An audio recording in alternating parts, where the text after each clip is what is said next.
عليهم غير المغضوب عليهم ولا الضالين آمين. السلام عليكم ورحمة الله وبركاته. بسم الله الرحمن الرحيم. الحمد لله رب العالمين، وبه نستعين على أمور الدنيا والدين.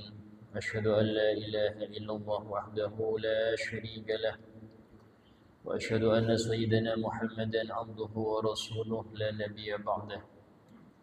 اللهم صل وسلم وبارك وكرم وعظم ومجد على حبيبنا وشفيعنا وقرة أعيننا محمد وعلى آله وصحبه أجمعين.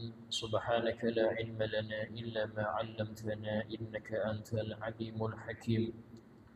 رب اشرح لي صدري ويسر لي أمري واحلل عقدة من لساني يفقهوا قولي بجاه النبي وآله. قال الله تعالى: وقل رب زدني علما. وقال رسول الله صلى الله عليه وسلم: طلب العلم فريضة على كل مسلم. Alhamdulillah, segala puji bagi Allah Subhanahu wa taala yang telah memuliakan kita dengan Nabi Muhammad sallallahu alaihi wasallam, sehingga umat ini menjadi mulia berkat kemuliaan Nabi Muhammad. Di antara kemuliaan umat ini yaitu Allah taala menjadikan waktu-waktu yang mulia, yang mana siapapun dari umat ini yang beramal di waktu itu, maka Allah akan lipat gandakan daripada pahalanya. Barang siapa yang berdoa di waktu-waktu itu, Allah cepat kabulkan doanya. Dan di antara waktu itu adalah malam Jumat dan hari Jumat. Disebutkan bahwasanya Nabi SAW disebutkan oleh Sayyidina Ali bin Abi Thalib mengatakan, balaghani, telah sampai kepada saya, annahu khamsu layalin la turaddu fihinna du'a.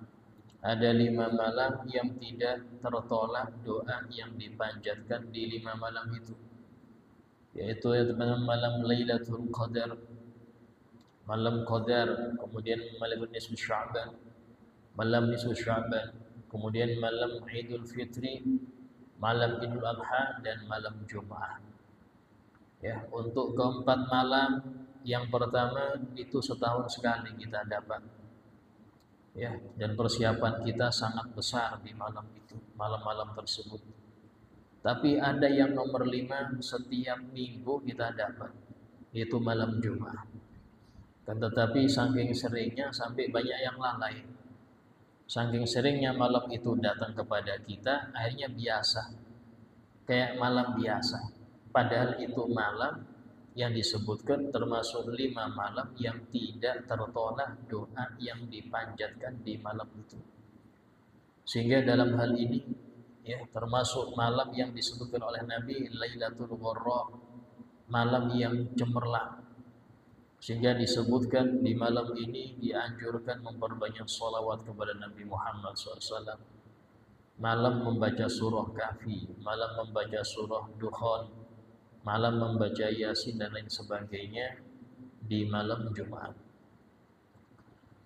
Dan alhamdulillah kita dimuliakan oleh Allah untuk menyambut malam ini dengan ibadah, yaitu sholat maghrib berjamaah, kemudian ibadah yang gak kalah pentingnya yaitu thalabul ilm, menghadiri majelis zikir, majelis ilmu.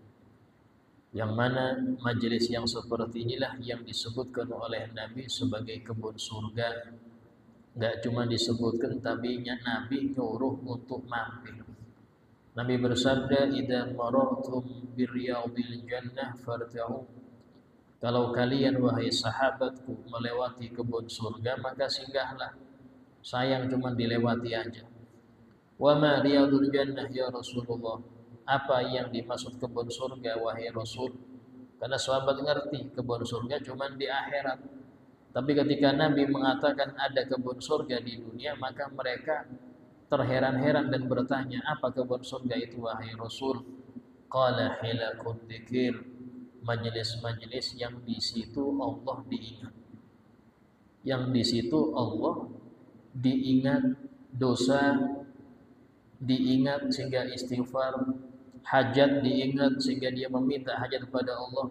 Di majelis zikir yang seperti ini paling afdolnya adalah majelis ilmu.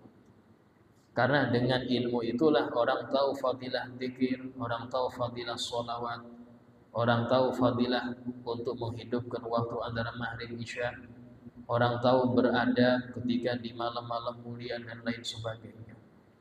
Ya, sehingga dalam hal ini sangat penting kita untuk minta kepada Allah agar bisa istiqomah di dalam kita mencari karunia-karunia Allah di malam-malam mulia yang seperti ini. Wa qala al-Imam Abdullah bin Alawi al-Haddad radhiyallahu anhu wa radiya anna bihi wa rahimahullah wa rahimana bihi wa nafa'ana bihi fid darin amin. Faman ahabba dhalik wa raghiba fihi واشتد حرصه عليه وليس له غرض في ذلك إلا مجرد التمتع والتلذذ والتنعم صار بذلك من جملة المحبين للدنيا والراغبين فيها. Barang siapa yang mencintai hal tersebut, apa hal tersebut? Yaitu hal-hal yang disebutkan oleh Allah Ta'ala dalam Al-Quran sebagai dunia, hiasan dunia. Apa saja itu? Yaitu Allah Ta'ala berfirman dalam surah Ali Imran ayat 14, Zuyyina linnas hubbus syahawati minan nisa'i wal banin. Telah dihiaskan, dibuat indah untuk semua orang hubbus syahawat, cinta akan syahwat, cinta akan hasrat. Hasrat apa? Minan nisa, hasrat untuk punya banyak istri, wal banin, banyak anak, wal qanatiril muqantarah, bangunan-bangunan yang tinggi atau harta-harta yang banyak, minad dahab, daripada emas, wal fiddah, perak, mungkin sekarang uang kertas itu termasuk, wal khailil musawwamah, kuda-kuda yang indah, kendaraan-kendaraan yang mewah, wal an'am, banyak ternak-ternak, wal harth, dan banyak kebun-kebun. Dalika, itu semua, mata'ul hayatid dunya, itu semua hiasan kehidupan dunia. Jadi Allah ngasih secara terperinci. Orang cinta dunia itu apa sih? Ini. Pertama, senang banyak istri. Ya. Wal banin, banyak anak. Ya. Wal qanatil muqantarah, banyak harta. Apa itu? Minad dahab, emas, wal fiddah, perak, termasuk uang. Wal khailil musawwamah, kendaraan-kendaraan yang indah, yang bagus. Wal an'am, banyak ternaknya. Wal harth, banyak kebunnya, kebun sawit, macam-macam, punya pingin kebun. Itu adalah hiasan dunia yang fana, hayatid dunia, hayat kehidupan dunia yang rendah. Jadi kalau diartikan dunia itu apa sih? Dunia itu artinya dari dia muannasnya adna, muannas dari adna. Ya, adna itu yang paling rendah, dunia yang terendah. Sehingga ada dalam Al-Quran as-sama'ud dunia, langit yang paling bawah, itu sama dunia. Jadi jangan diartikan langit dunia, karena 7 langit itu semua masih dunia, Pak. Tapi kalau ada kalimat ilas sama'id dunia, ke langit dunia, itu langit paling bawah. Langit 2, ketiga, keempat itu masih duniawi, belum akhirat. Ya. Sehingga istilah sama'ud dunia jangan diartikan langit dunia, tapi langit terbawah. Nah, kata Allah Ta'ala, dalika, itu semua, mata'ul hayatid dunya, hiasan kehidupan yang rendah. Artinya, kalau tujuannya itu saja, maka dia mencari hal yang paling rendah. Dalam kehidupan yang nilainya ini bisa Anda tukar dengan kebahagiaan abadi, bisa Anda tukar dengan ma'rifatullah. Karena nggak bisa orang ma'rifat kecuali di dunia. Gak bisa orang itu bisa bersanding dengan Nabi kecuali di sini usahanya. Gak bisa dia mencapai Firdausul A'la, Firdaus tertinggi, kecuali di sini. Tapi ketika di sini Anda mencari sesuatu yang paling hina dalam dunia ini, apa ya? Itu tadi. Kalau nyari itu percuma. Dzalika matal hayatid dunia, itu sudah hiasan paling rendah. Nyari itu ya sudah, dia mencari hal yang paling rendah. Padahal disodorkan pada dia hal-hal yang sangat banyak. Sampai-sampai dalam Al-Quran surah Ad-Dukhan, Allah Ta'ala berfirman, kam taraku min jannatin wa uyun. Berapa banyak mereka itu orang ahli dunia meninggalkan surga-surga. Banyak surga-surga, artinya kesempatan-kesempatan mereka mudah ke surga ditinggalkan. Min jannatin wa uyun. Uyun yaitu sumber-sumber mata air yang membersihkan hati dia tinggalkan. Ya. Wa zuru'in wa maqamin karim. Tanaman-tanaman di surga dia tinggalkan. Makom yang mulia, derajat yang mulia. Setiap kita itu bisa jadi wali. Bisa kita ini jadi kayak ngurus kumpul, enggak mustahil. Karena yang memberi masih ada, siapa? Allah. Yang memberi ngurus kumpul derajat tinggi masih ada. Kita bisa kayak Syekh Hasan Banjari, enggak mustahil, bisa. Cuman tadi kesempatan itu enggak kita ambil. Sehingga disebutkan oleh Al-Imam Al-Baydawi kalau enggak salah dalam salah satu ucapannya mengatakan, likul insan yasluh an yakuna qutbuz zamanih aw fir'an zamanih. Tiap orang itu bisa untuk menjadi wali kutub di masanya, pimpinan para wali. Bisa juga dia jadi Fir'aun di zamannya. Artinya kesempatan besar itu terpampang terus. Ya, tapi banyak kita tinggalkan itu hanya untuk mencari hal yang rendah tadi. Hal yang rendah tadi. Sehingga dalam hal ini ya, kata beliau, barang siapa yang mencintai hal tersebut ya dan sangat besar rakusnya untuk meraih itu semua. Ya, apa yang penyebabnya orang itu senang gitu? Karena dia yang dilihat di TV, di sekitar ini aja. Ya, yang dia lihat tuh orang yang bergelimang harta, orang yang punya bangunan tinggi, orang yang mobilnya mewah, orang yang gini, orang yang itu aja yang dilihat. Akhirnya keinginan dia karena matanya terus melihat itu. Di sekeliling dia kayak orang itu aja, hanya kepingin. Karena itulah diantara obat hati adalah kumpul orang soleh. Duduk dengan mereka. Kalau nggak nemu, baca sejarah mereka. Banyak biografi ulama, banyak baca. Itu Anda masuk kategori duduk dengan orang soleh. Minimal berkurang. Rakusnya kita itu akan dunia berkurang. Karena ada yang dicontoh. Tapi kalau yang dilihat cuman artis ini, orang kaya ini, ya, itu menanam kecintaan dunia di hati.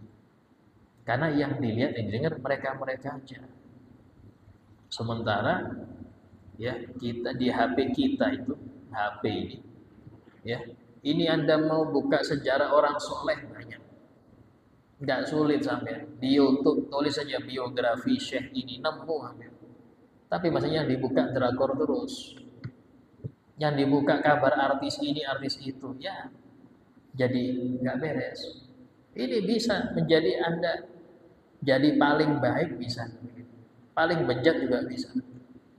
Sehingga tergantung kita ini makanya untuk apa. Wasilah perantara untuk baik itu banyak betul. Ya, tapi tadi perantara untuk jadi buruk juga banyak. Sehingga dalam hal ini harus kita bisa ngatur. Kesempatan nggak datang dua kali, ya, kesempatan nggak datang dua kali. Sehingga hendaknya seseorang itu sangat teliti di dalam umurnya, dalam kesempatannya. Walaysa lahu gharadun, dan dia tidak punya tujuan di dalam dunia ini kecuali hanya ingin seneng-seneng, menikmati apa yang sudah dia kumpulkan, itu aja. Maka orang yang seperti ini, kata Habib Abdul Haddad, termasuk yang muhibbin lid dunya, pecinta dunia. Karena tujuannya di situ. Tujuan di situ. Dia pencinta dunia ya, warragibin fiha, dan orang yang terlena dengan dunia. Jadi mari periksa diri masing-masing. Hidup di dunia ini tujuannya apa? Fa in afrata bihi dzalik, jika dia berlebihan akan hal itu, sampai-sampai dia tidak peduli lagi apa yang dia ambil itu dari halal dari haram, nggak peduli lagi. Ya, kalau yang pertama tadi cinta dunia tadi itu dia dengan cara halal nyarinya. Cuman tujuannya adalah ya apa saya nyari, saya nikmati. Mumpung ini saya nikmati. Itu pecinta dunia. Tapi kalau dia berlebihan sampai nggak tahu lagi ngambilnya dengan cara halal atau cara haram, bahkan sampai dengan sebab fokusnya dia mencari dunia, dia lalai dari apa yang Allah wajibkan. Gak peduli akan ketaatan, gak peduli sholat, gak peduli nutup aurat apa Anda, gak peduli sudah mendidik anak istri dengan benar apa Anda, bahkan sampai dia masuk kepada hal yang diharamkan oleh Allah. Maka kata beliau, faqad tahaqqaq fi haqqihi al-wa'idus warid fi safil muhibbin dunya. Maka dipastikan ancaman-ancaman yang telah datang dalam Al-Qur'an dan hadis tentang orang-orang yang pencinta dunia, dia pasti kena. Dia pasti kena. Ya. Dan dia kata beliau, wasara amruhu fi nihayatil khatar. Urusan dia ini sudah sangat berbahaya sekali kalau dia tidak diselamatkan dengan tobat sebelum wafat. Kalau dia tidak diselamatkan dengan tobat sebelum wafat. Di antara bentuk penyelamatan Allah untuk seorang hamba itu dibuat sakit di akhir umur. Dibuat sakit. Sampai tanya tuh orang-orang sudah sakaratul maut, sudah sakit. Saya mentawari dia segepok gak mau dia. Dia segepok Pak, gak mau. Kunci mobil gak mau. Sudah ngerti dia, itu gak ada apa-apanya. Nah, waktu itulah dia baru sadar. Tapi bersyukur, alhamdulillah. Kenapa? Karena sebelum wafat dia sadar. Intinya di situ. Yang repot dalam keadaan dia mencari, di situ ajal dia. Di antara dua Imam Ar-Rifai radhiyallahu anhu, imam besar, wali besar di Mesir, Imam Ar-Rifai. Itu beliau di antara doanya Allahumma ya. Allahumma la tumitna fi talabid dunya. Allahumma inni a'udzubika an amuta fi talabid dunya. Ya Allah, aku berlindung kepada Engkau jangan sampai aku meninggal ketika masih nyari dunia.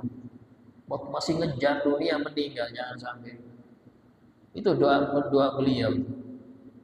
Ya, kenapa? Karena yang seperti ini repot, Pak. Ya, ini repot. Sampai demikian beliau itu berdoa. Wa qabla khuruji min hadidar, dan sebelum dia keluar dari dunia yang fana ini hendaknya minta agar dan diberi tobat oleh Allah. Ya, tobat daripada sifat tersebut. Wa amma hubbul jah wal mal wa kafdhu hisbi alima famadmumun jiddan. Adapun cinta kedudukan, ya cinta kedudukan, cinta popularitas, ya. Kedudukan ini tidak harus jabatan di pemerintahan, ya walaupun itu lebih parah, ya. Kedudukan di sini bisa jadi kedudukan di masyarakat, kedudukan di sumpama ya di pengurus masjid, kedudukan di situ macam-macam. Yang penting sekiranya dia ini pengen lebih tinggi dari yang lain. Nah, ini namanya hubbul jah, cinta kedudukan. Hati-hati, cinta kedudukan. Dalam hal dan itu semua apa? Famadmumun jidda, sangat terhina, sangat tercela. Allah Ta'ala berfirman dalam surah Al-Qasas, tilka darul akhiratu naj'aluha lilladzina la yuriduna 'uluwan fil ardi wala fasada wal 'aqibatu lil muttaqin.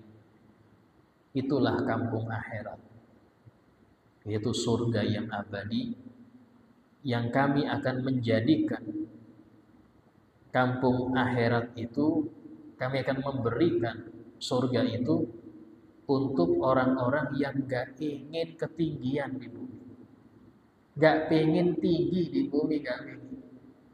Artinya apa? Jadi orang biasa saja. Jadi orang biasa saja, gak pengen tinggi. Ini kata Allah, surga itu untuk mereka ini. Ya, tilka darul akhirah, itu kampung akhirat itu kami jadikan untuk orang-orang yang gak kepingin ketinggian, hal-hal yang tinggi di dunia, gak pingin. Wala fasada, dan juga gak kepingin suatu perbuatan buruk. Dosa apa kaitannya kedudukan dengan perbuatan buruk? Jadi kedudukan itu gak bisa dua orang dalam satu tempat, apalagi tiga, dia harus satu. Raja itu harus satu, gak ada dua raja, gak ada dua pemimpin dalam satu tempat, gak boleh. Kalau sudah demikian, kalau Anda pengen, yang lain pengen juga, harus ada menjegal, harus ada ngomongin yang satu, cari keburukannya, nampakkan kebaikan dirinya sendiri, harus ada. Dan itu fasad, itu kerusakan ngarannya, karena masing-masing pengen ngerebut. Cuman satu tempatnya, dia apa cari bisa jegal nih. Nah ini kaitannya, orang kalau sudah cinta kedudukan, dia pasti memudahkan atau menganggap enteng kerusakan, menganggap enteng perbuatan-perbuatan buruk, dianggap biasa, karena caranya cuma itu, caranya cuma demikian. Kalau ingin istilahnya menggebu-gebu keinginannya, ya, nah ini apa namanya penyakitnya. Wal aqibatu lil muttaqin, akhir yang baik hanya untuk orang bertakwa. Akhir yang baik hanya untuk orang yang bertakwa.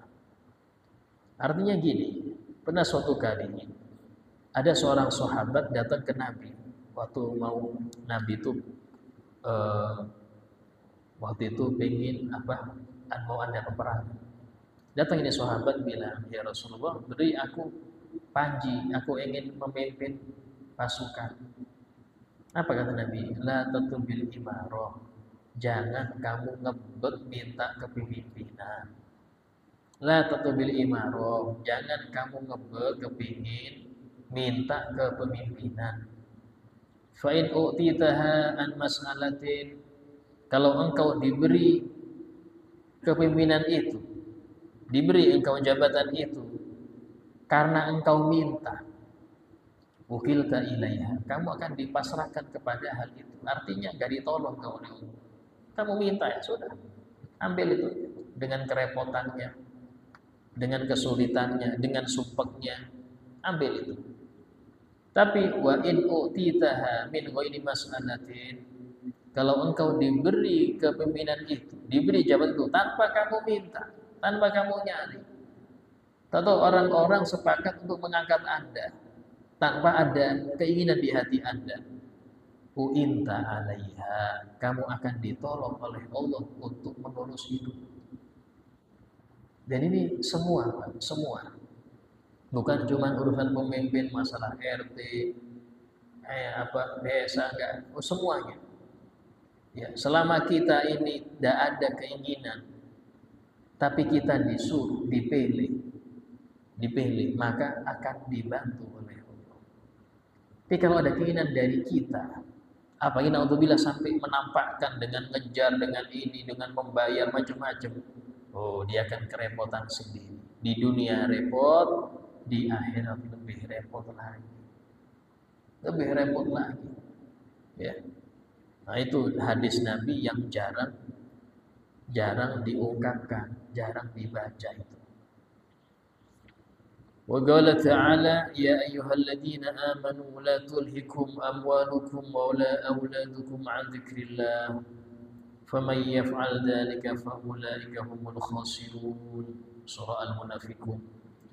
Allah Ta'ala berfirman, wahai orang-orang yang beriman, jangan sampai harta kalian ataupun anak-anak kalian membuat kalian lalai dari ingat Allah. Di sini mengapa Allah Ta'ala menyebutkan harta dan anak? Karena dua ini yang punya potensi besar bikin kita lalai. Bikin kita lalai dua ini. Yang bikin kita ini terlena. Ya, apa itu? Harta dan anak. Berapa banyak orang tua itu ketika diberi amanah, ingat ya, ini amanah ya, bukan hadiah ya. Anak itu amanah. Apa dia amanah? Allah mempercayakan Anda untuk mengarahkan anak ini menuju ridhonya. Dipercaya, tapi dia terlena. Akhirnya beranggapan ini anak saya kok. Terserah saya mau bentuk dia model apa. Terserah saya. Loh, ini bahaya, Pak. Itu anak bukan milik Anda. Dia amanah dari Allah untuk Anda. Maka bagaimana sikap kita yang diberi amanah? Arahkan anak itu seperti yang Allah minta. Apa? Jadikan dia anak soleh. Ajari dia apa yang wajib daripada ibadah-ibadah. Ajari dia bagaimana tauhid. Ajari dia beradab. Itu karena amanah. Itu yang Allah suruh. Ketika Anda tidak mengindahkan amanah ini, maka jadi bumerang di akhirat. Anak kalau tidak dididik dengan benar, di dunia dia durhaka, di akhirat jadi bumerang untuk orang tua. Bahkan disebutkan dalam suatu hadis, ada ini orang soleh, banyak ibadah. Ketika dia lewat siratal mustaqim, tahu-tahu ada teriakan dari neraka. Siapa yang teriak? Anaknya yang teriak. Yang tiap harinya kayak botol, tiap hari main judi, gak sholat, gak gini, teriak dari neraka. Ya Rabb, khudu haqqana minhum. Ya Allah, ambil hak kami dari orang ini. Gak manggil abah lagi dia. Ambil hak kami dari orang ini. Kenapa? Fa innahu la yu'allimuna ma najhal. Karena orang ini tidak pernah ngajari kami apa yang kami nggak tahu dari ilmu agama. Nggak pernah. Naruh pesantren juga Anda. Taruh di madrasah diniyah juga Anda. Ditaruh di istilahnya guru privat yang ngajari agama juga nggak pernah. Ngajak ke majelis juga enggak. Kami dibuat bodoh oleh orang ini. Enggak manggil ayah lagi dia. Wa yut'imunal haram min haitsu la na'lam. Dan dia ngasih kami asupan haram, kami enggak ngerti. Kami enggak ngerti. Tapi setiap yang kita duit, ada aja duit, enggak tahu kerjanya apa. Mau kita makan, ada aja beras, enggak tahu dari mana nih berasnya. Kerjanya apa saya enggak tahu. Itu dituntut oleh anak. Jadi hati-hati ya, anak itu amanah. Kalau tidak kita benar-benar tahu haknya mereka, maka mereka akan menarik kita ke neraka. Sebaik apapun orang, kalau dia masih ada tanggungan yang belum beres, sulit masuk surga. Sulit masuk surga. Kenapa? Karena tadi anak dan istri ini amanah dari Allah. Ini bikin lalai, Pak. Ya, sehingga dalam hal ini melanjutkan wa may yaf'al dzalika fa ulaika humul khasirun. Barang siapa yang dia lalai dari Allah disebab hartanya. Dulu waktu kerjanya biasa-biasa aja, rajin 5 waktu di masjid, pengajian gak pernah absen, tahajud lancar, ya. Tapi setelah tokonya tambah banyak, cabangnya banyak, repot sudah. 5 waktu sudah keteteran. Sholat di toko aja sudah, karena banyak pembeli. Sholatnya di toko sudah. Nanti lama lagi, akhirnya terlambat dia dari waktunya. Sering zuhur di waktu asar. Ya, asarnya sudah mau adzan maghrib baru sholat asar. Saking ramenya toko dia. Kena dunia. Ya. Yang parah lagi zakatnya.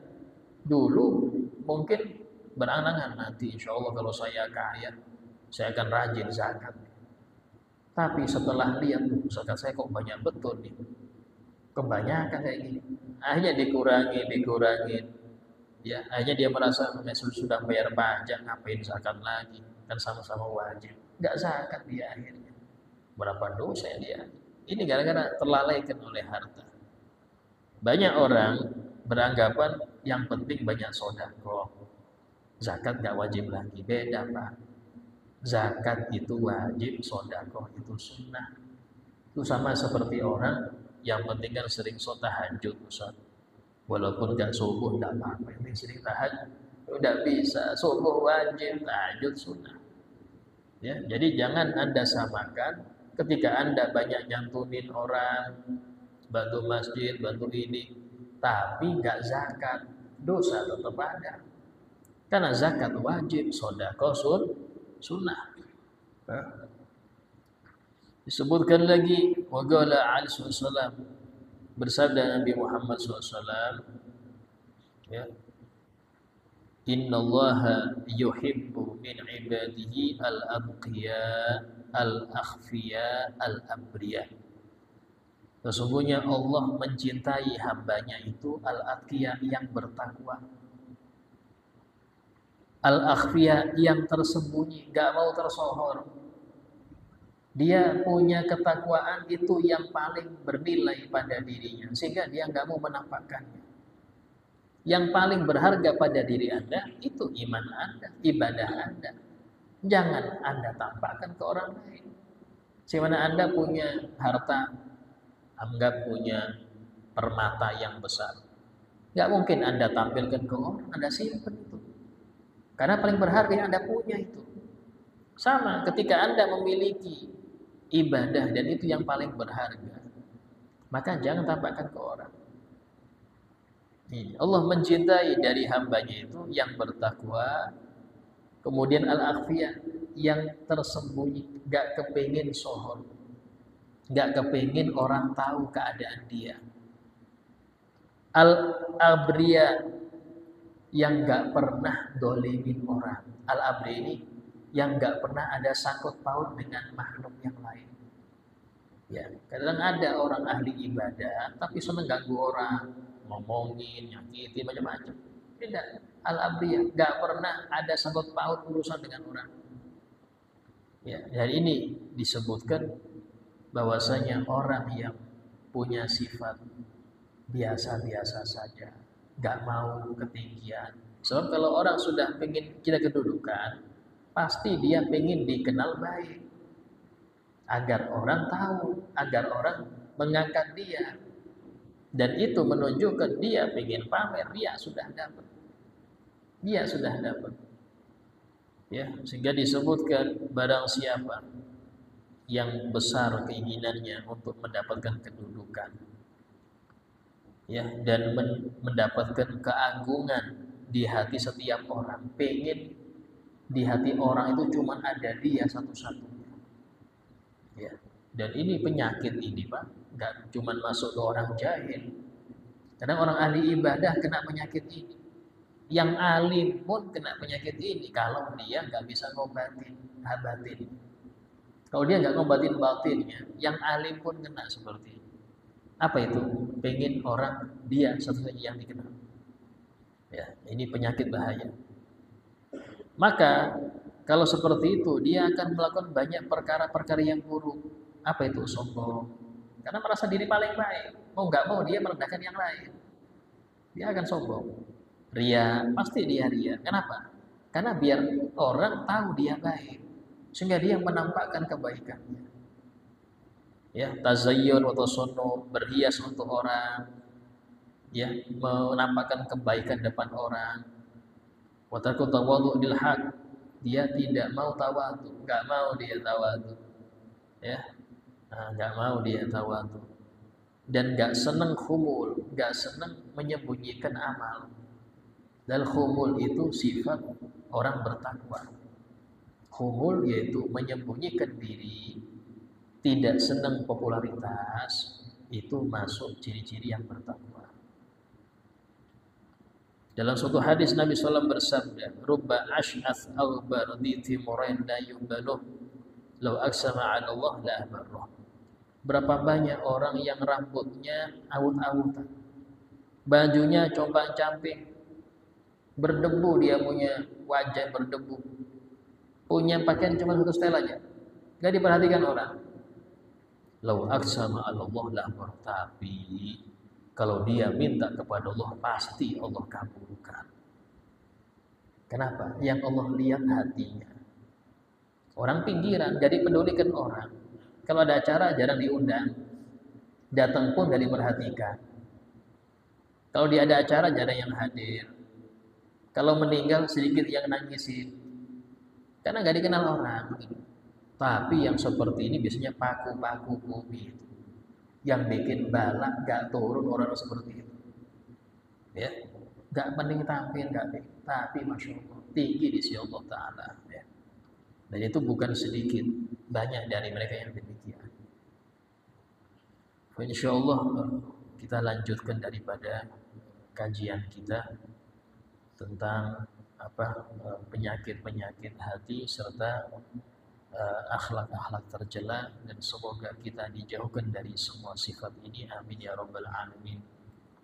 Al-Fatihah. Min al-afdhunub bisuyub syukurub tahqurub usul ahwal wal aqwal wal af'al bijahi maula bilal sayyidina Muhammad sallallahu alaihi wasallam. Al-Fatihah. A'udzu billahi minasy syaitonir rajim. Bismillahirrahmanirrahim. Alhamdulillahi rabbil alamin. الرحمن الرحيم مالك يوم الدين إياك نعبد وإياك نستعين اهدنا الصراط المستقيم صراط الذين أنعمت عليهم غير المغضوب عليهم ولا الضالين آمين. بسم الله الرحمن الرحيم الحمد لله رب العالمين اللهم صل وسلم على سيدنا محمد وعلى آله وصحبه أجمعين. ربنا انفعنا بما علمتنا رب علمنا الذي ينفعنا رب فقهنا وفقه أهلنا وقراباتنا في ديننا رب وفقنا وفقهم لما ترتضي قولا وفعلا كرما ورزق الكل حلالا دائما وأخي الأنبياء لما نهضى بالخير فكل شر ربنا واصلح لنا كل شؤون وقر بالرضا بك العيون وقضي عنا ربنا كل الديون قبل أن تأتينا رسل منون ربنا آتنا في الدنيا حسنة وفي الآخرة حسنة وقنا عذاب النار وصلى الله على سيدنا محمد وعلى آله وصحبه وسلم والحمد لله رب العالمين. السلام عليكم ورحمة الله وبركاته.